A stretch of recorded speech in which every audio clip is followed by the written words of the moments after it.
glass powder is a solution for a problem that occurs during our recycling process.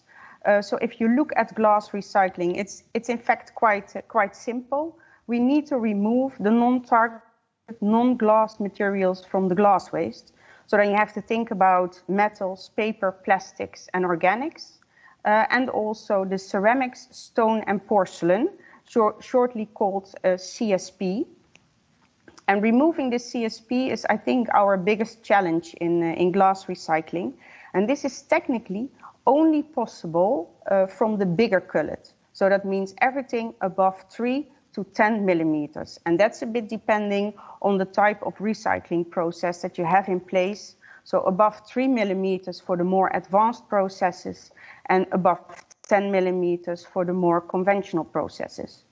So as the CSP cannot be removed from these fines, the glass waste has to be sieved off to remove this fine glass fraction, so below 3 to 10 millimeters, and in that way create a higher quality of recycled glass. So the fine glass fraction should in this case be lost for glass recycling. And this is then the moment that glass powder comes in place. And this is a solution to use these fines. Because with these fines, what we first do is we clean up the fines. So we take out the metals, the plastics, the paper, and the organics. The CSP cannot be removed, but when we crush these fine fraction into a grain size below 0.8 or max 1 millimeter, then it's turned into glass powder. And as the CSP particles that are still in this glass powder dissolve in the melting bath, this glass powder can be used as recycled glass in glass furnaces. We consider it important to have such a solution in place for a number of reasons. First of all, of course, the presence of ceramic, stone, and porcelain in glass waste.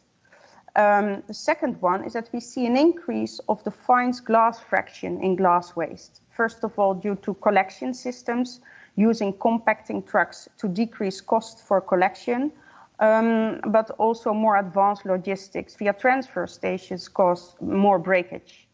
And also glass packaging design, thinner bottles cause more breakage. Furthermore, we see an increase of the requested quality of recycled glass. A lower level of contamination is allowed, but also a lower level of fine fraction. And last one is also due to the recycling process. The more advanced processes use dryers to create a dry fraction, which is easier to sort. But this drying also causes more fine fraction. So that means more fine fraction to sieve off, and more glass waste is lost for recycling.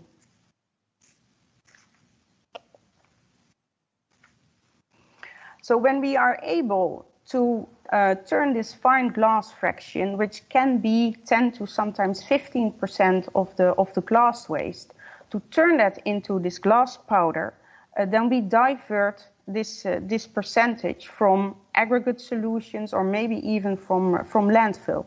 And it is turned into a furnace-ready cullet, which is suitable for the glass furnaces.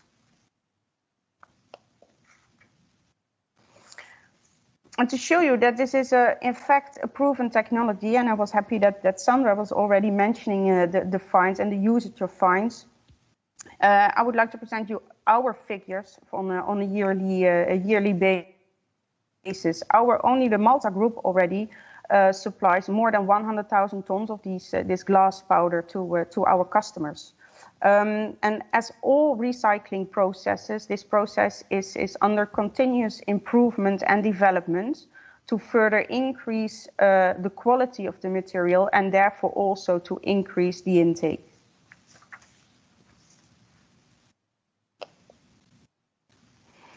Yeah, so we believe that glass powder contributes to a circular economy of glass packaging. It creates more value from the glass waste collection. It increases the available material for more recycled content in new bottles and jars. It also supports the EU member states to achieve the targets on glass recycling, and of course, especially with the new calculation method.